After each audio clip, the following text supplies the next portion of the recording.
एक सौदागर की थैली जिसमें 400 दिनार थे गुम हो गई। उसने ढोल पिटवाकर ऐलान किया कि इस तरह की थैली गुम हो गई है, जिस शख्स को मिल जाए वो ले आए तो उसे 200 दिनार इनाम दिया जाएगा। इत्तेफाकन ये थैली एक गरीब शख्स को मिल गई।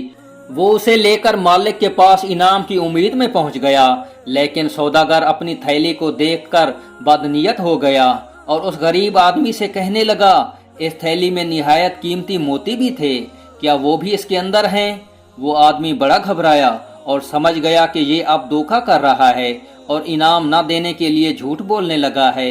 अब इन दोनों में झगड़ा शुरू हो गया। आखिर ये दोनों लड़ते हुए फैसला के लिए काजी के पास पहुंचे। काजी ने उस गरीब आदमी से मोतियों के बारे में पूछा तो वो कसम खाकर कहने लगा कि थैली में इसे दिनारों के सिवा और कोई चीज नहीं मिली।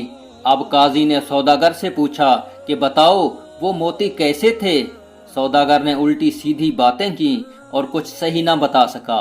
काजी ने समझ लिया कि ये झूठ बोल रहा है और झूठ से मकसद उसका ये है कि अपने ऐलान के मुताबिक इसे इनाम ना देना पड़े।